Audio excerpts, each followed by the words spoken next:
magandang gabi sa ating lahat. Magluluto ako ng hapunan sa aking mga boss.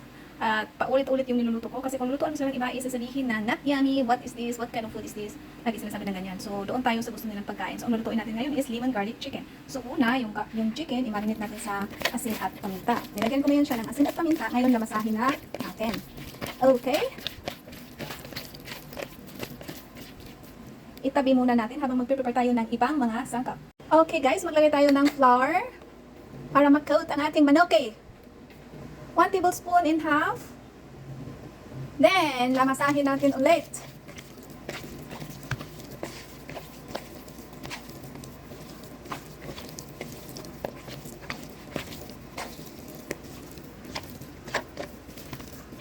Oh my goodness, malikot ang aking kamot.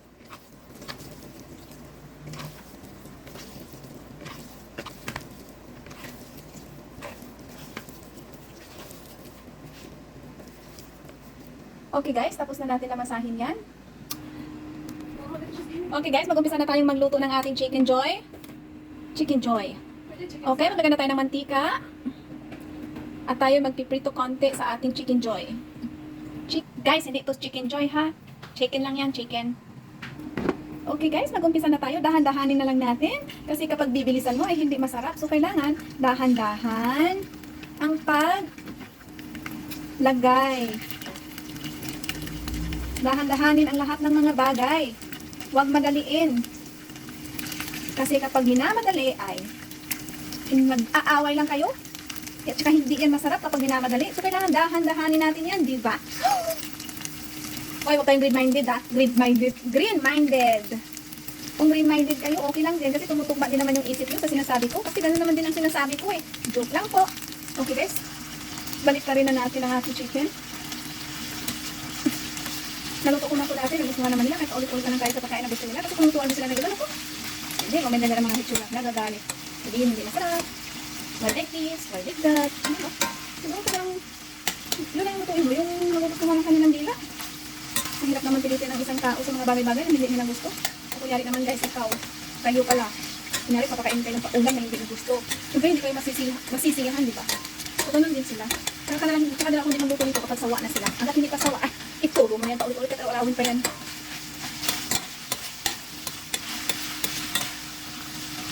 Okay guys, luto na ang ating chicken. So, kailangan na natin siyang i-hanguin. I-hanguin. Lagay muna natin siya aman. At tayo'y mag-second batch sa pagprito. So guys, ito yung pang second batch natin.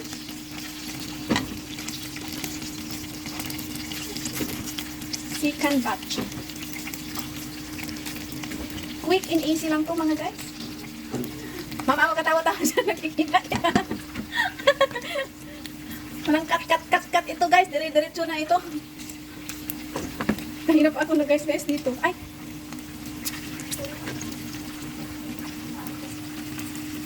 So, ayan ang ating second batch.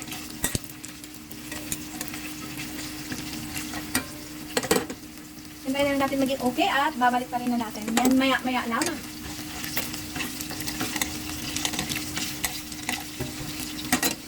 Guys, ito yung second batch natin. Hanguin na natin ito at ito'y okay na at matapos na tayo agad-agad at tayo matutulog na maya-maya. Okay? Tulog na ba? Tulog tayo maya-maya pagkatapos kumain.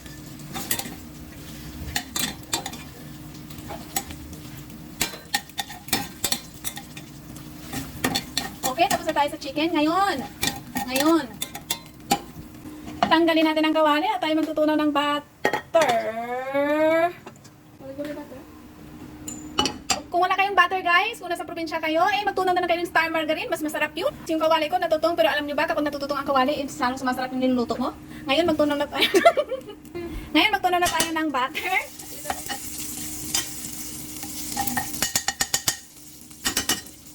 Okay, magtunaw na tayo ng butter. Tapos, nasa yung sandok ko. So guys, tunaw na ang ating butter. Isunod na natin ang ating bawang. Ayan oh, pag maraming bawang, mas masarap. Lalo na kapag high blood ka, ay. Basta yun na yun. Okay. Tutuin natin ng konti yung bawang.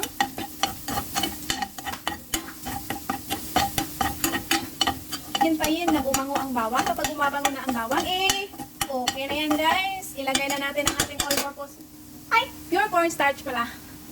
1 teaspoon pure cornstarch. Aha.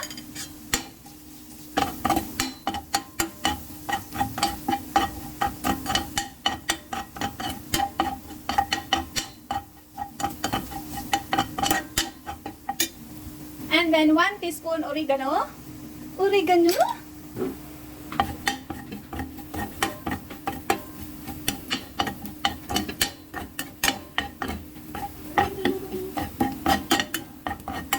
Teaspoon oregano. After 1 teaspoon oregano, dito naman tayo sa chicken broth. Kung wala naman kayong chicken broth cubes, pwede lang naman tubig at tansya-tansyahin na lang ang ating timpla para ito'y lumasa.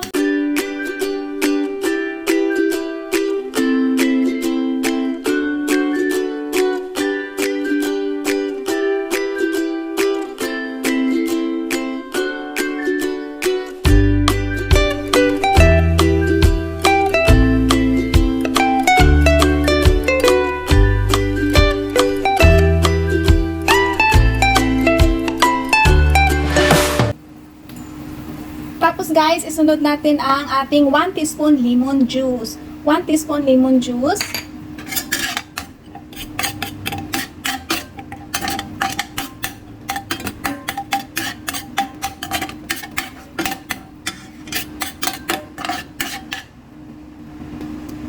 Tapos guys, bago ang lahat, magdagdag din pala tayo ng 1 teaspoon sugar.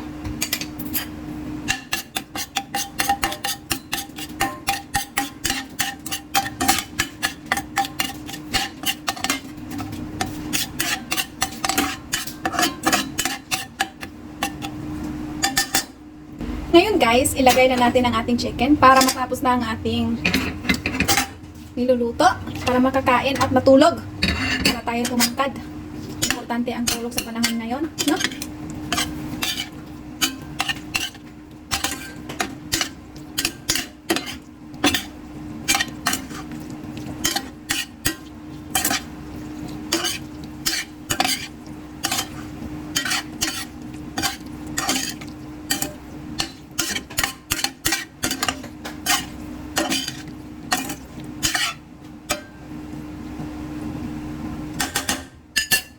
Pasensya na kayo guys ha.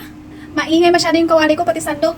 Stainless kasi, stainless. So ayan na guys, tapos na akong magluto. Tapos na akong magluto guys. Tapos na akong magluto. Ayan na siya. May hapunan na naman sila. Paulit-ulit yung ulam ko. Thank you guys. Thank you for watching. Bye-bye.